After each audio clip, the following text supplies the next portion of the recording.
Halo semuanya, kali ini kita akan membahas tentang pembangunan sektor industri dan ekonomi Indonesia dalam era globalisasi. Perkenalkan, saya Sintia Wulansari dan ketiga rekan saya yaitu Sinta Dwianti, Anissa Rahmatika, dan Avanin Sumartini Nur. Di sini kami akan membahas tentang industrialisasi dan era globalisasi.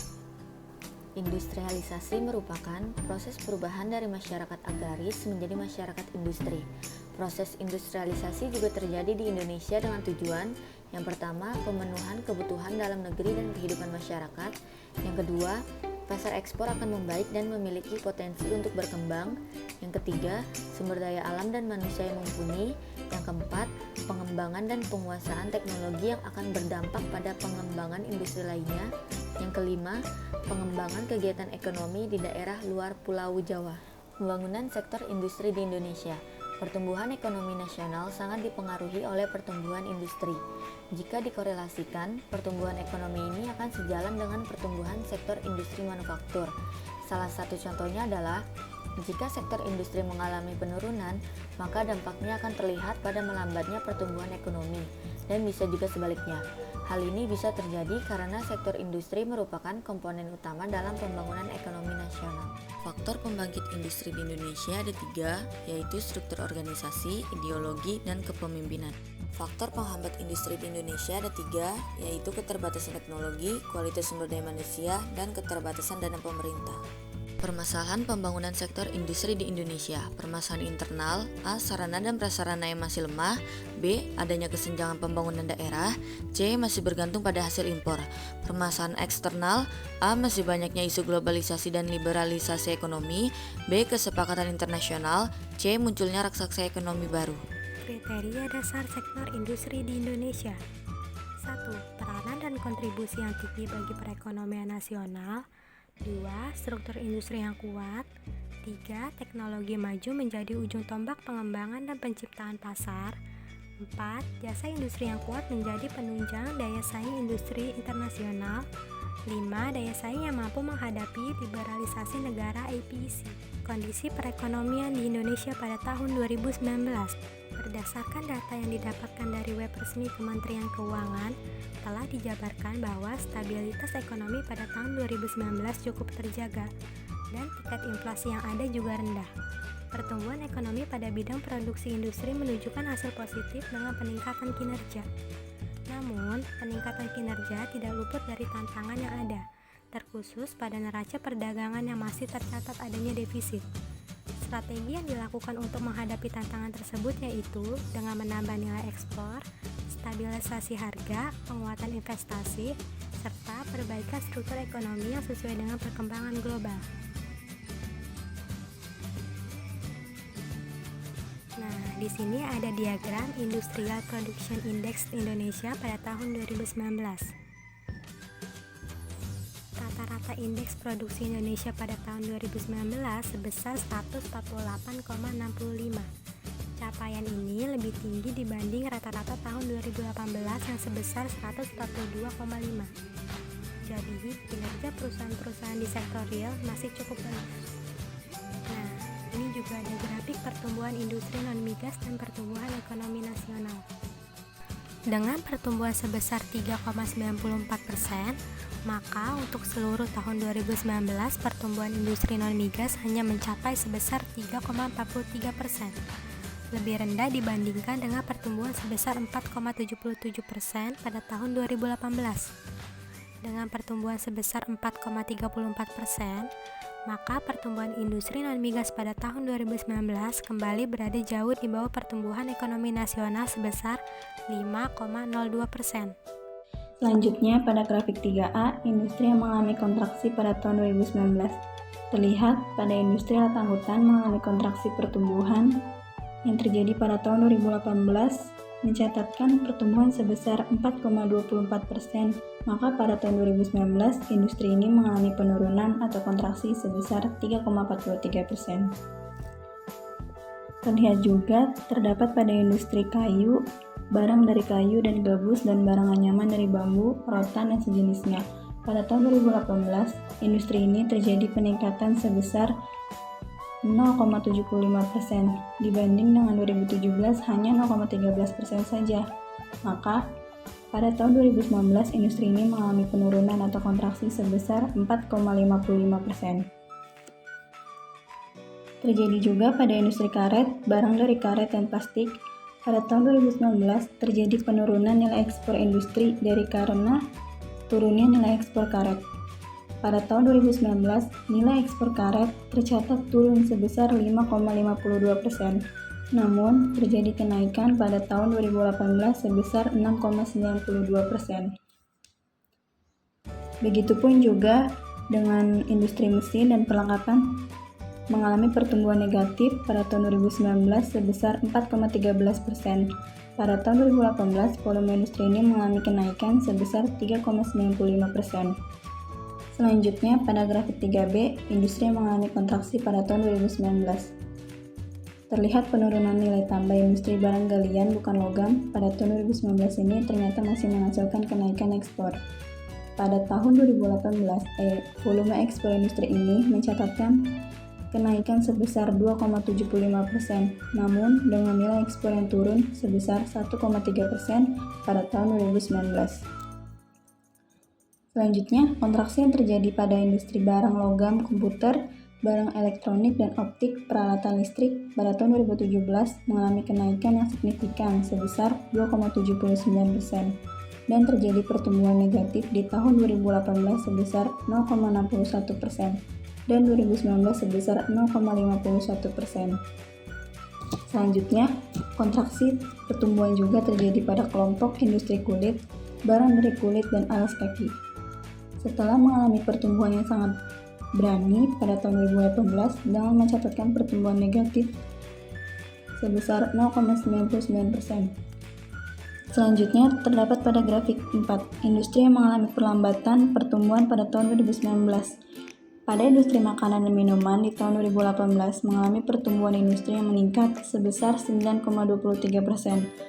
Dan pada tahun 2018 mengalami penurunan sebesar 7,91% dan begitupun juga di tahun 2019 mengalami penurunan 7,78%.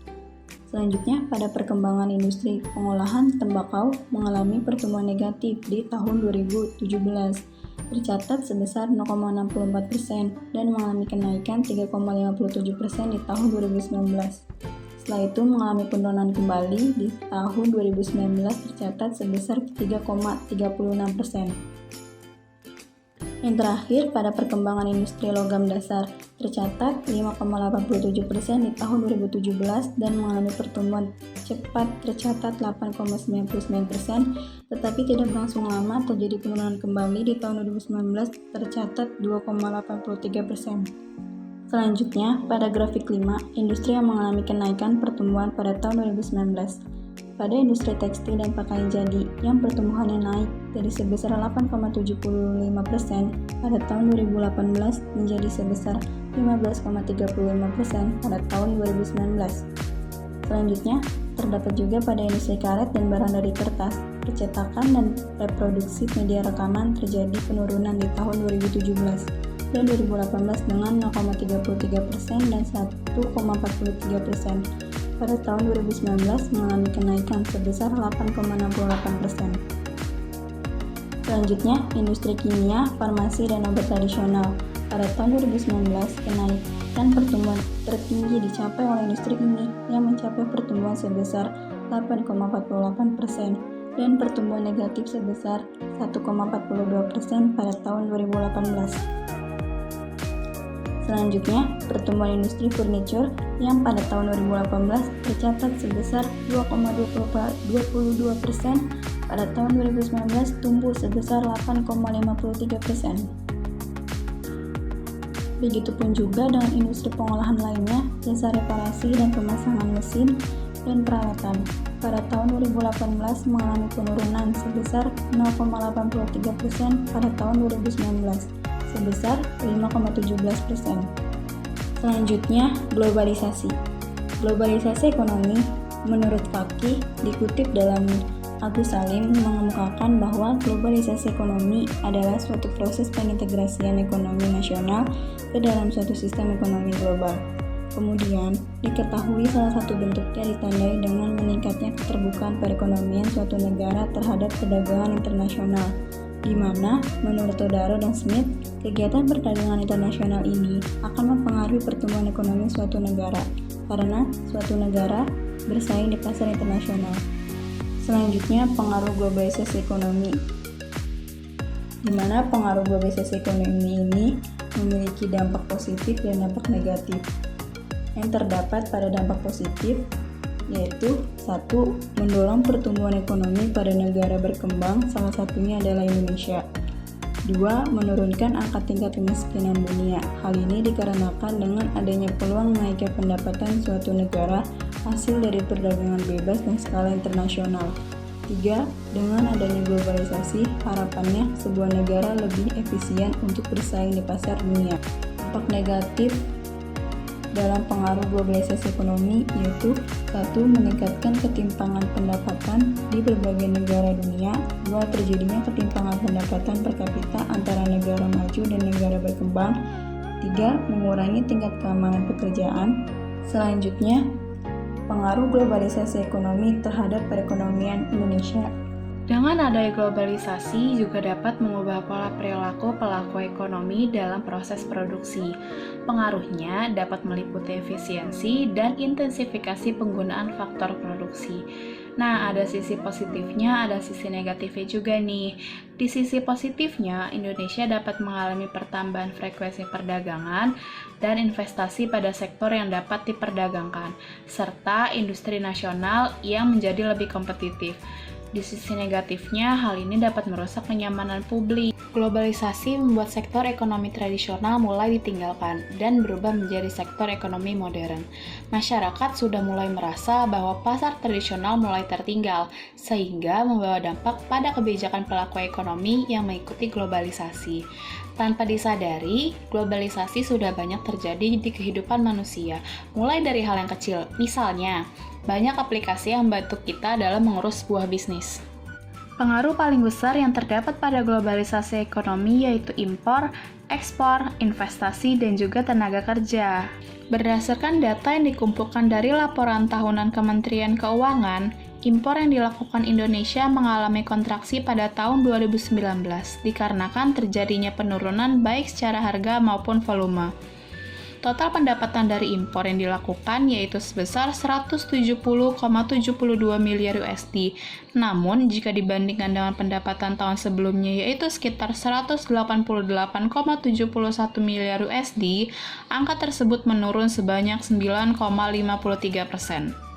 Impor di Indonesia turun sekitar 26,73% pada sektor migas, dan pada sektor non-migas turun sekitar 6,30%. Selanjutnya ada data ekspor yang dilakukan oleh Indonesia pada tahun 2019. Total ekspor pada tahun tersebut sebesar 167,53 miliar USD. Angka tersebut masih kalah jika dibandingkan dengan tahun sebelumnya yaitu sebesar 180,01 miliar USD. Apabila dipresentasikan, angkanya turun sebesar 6,94%. Faktor selanjutnya yaitu investasi. Nilai investasi paling tinggi ada di sektor transportasi, gudang, dan telekomunikasi dengan nilai perolehan sebesar 139 triliun rupiah. Investasi logam dasar berada di urutan paling bawah dengan nilai perolehan hanya sekitar 61,6 triliun rupiah. Nah, faktor yang terakhir itu faktor tenaga kerja. Pada tahun 2019, tingkat partisipasi tenaga kerja sebesar 67,49%.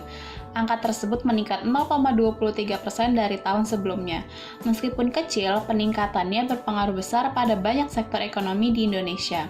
Jika dilihat dari data terlampir, ada sekitar 83,13% pekerja pria dan 51,89% pekerja wanita. Angka tersebut naik pada masing-masing kategori. Nah, selesai sudah pembahasan kita tentang industrialisasi dan era globalisasi.